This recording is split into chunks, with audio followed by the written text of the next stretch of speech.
If you're looking to get into apartment locating, one of the biggest decisions that you'll have to make is whether to go full-time or start part-time.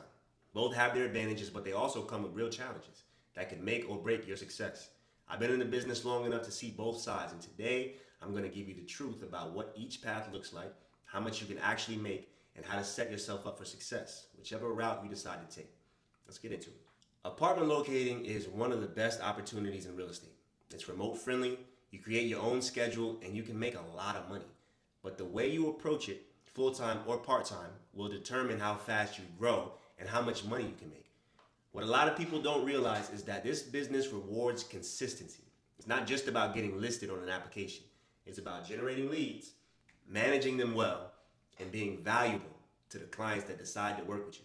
Some people jump in and they chase every lead, and they forget that the fastest way to make money is to close what's right in front of you. So before we even talk about full-time versus part-time, understand that neither path is going to work if you don't prioritize where you put your effort. You're going to be running around trying to close every lead, forgetting to be valuable to the quality leads who've already shown you interest. Let's break down what life looks like as a full-time versus part-time locator. Full-time, you control your schedule. There's no boss, there's no clocking in. It's just straight hustle. There's unlimited earning potential. The more clients you close, the more money you make. And there's going to be a faster learning curve. Since you're all in with your time, you're going to get better at closing deals at a faster pace. And you'll have more time for things like marketing or lead generation or following up with leads and all around communicating with your clients. There are part-timers that want to keep it part-time and earn extra income, which is cool. And then there are part-timers that want to transition into full-time. Now, I'm going to speak to the part-timers who want to transition into full-time. You keep the security of your primary income while testing out apartment locating because it's not for everybody. There's less financial pressure since you have another income. You can build up your experience and start closing deals before you transition into full-time. So you get past that initial learning curve while keeping your primary income. And something very important but overlooked is a close isn't vital, so you're not thirsty for it. There's a saying that goes, the more you need the sale, the less likely you are to get it. And there's a difference between wanting to close a deal and needing to close a deal. If you need to close a deal because your bank account urgently depends on it, it's going to show up as desperate.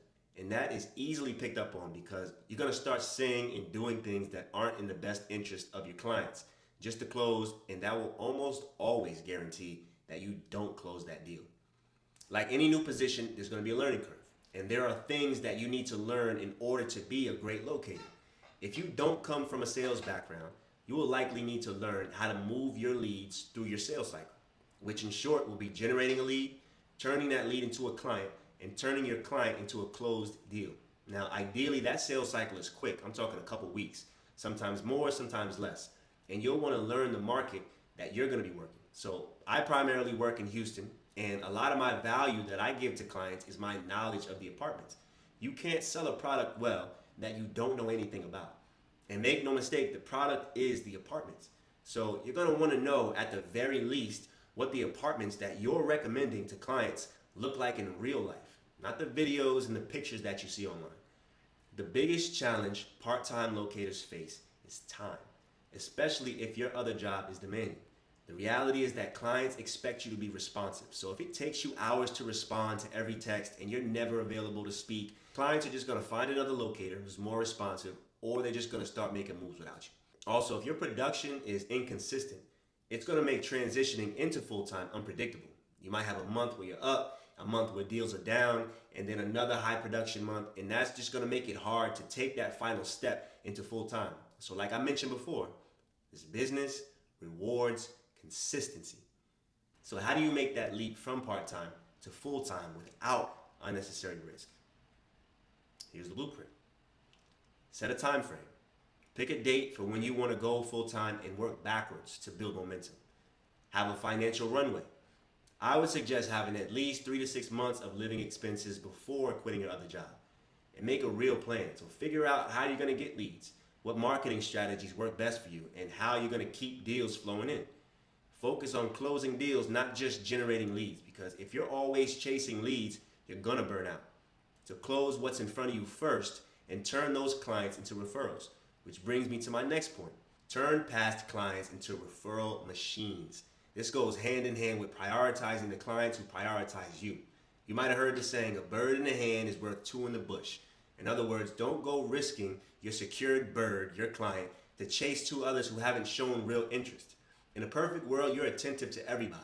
But when you need to choose, prioritize well.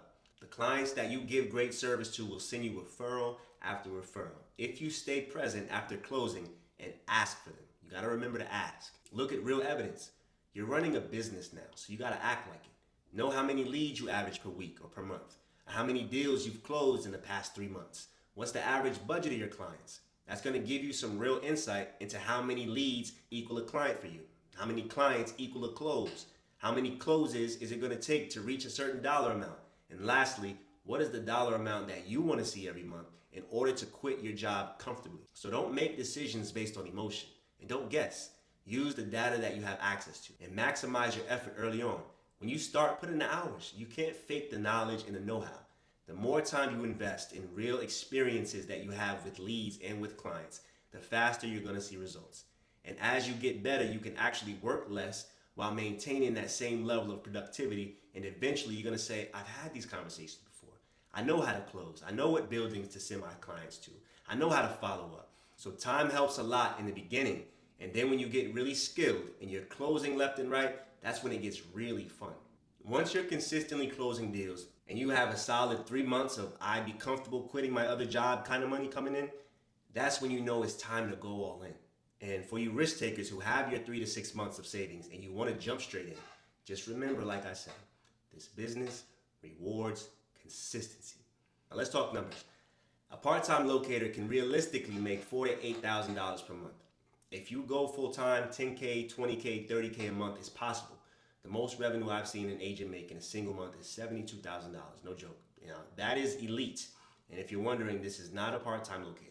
And when I differentiate part-time and full-time, I'm not necessarily talking about the number of hours you're working, because there are full-time locators who might work 4 to 5 hours a day on average, but never see a month under 15K. And there are part-time locators who work the same number of hours, but find it hard to make a couple $1,000s for the month.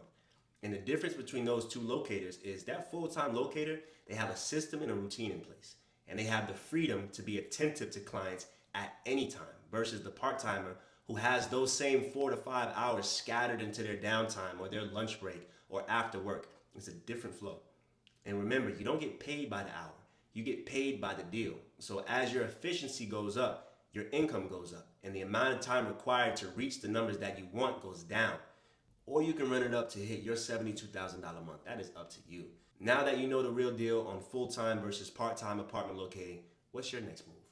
Drop a comment below and let me know where you're at right now. And if you're serious about making this work, I've got a free community in the description to help you start strong. This business can change your life, but only if you take action. Hit that like button, subscribe for more real insights, and I'll see you in the next video.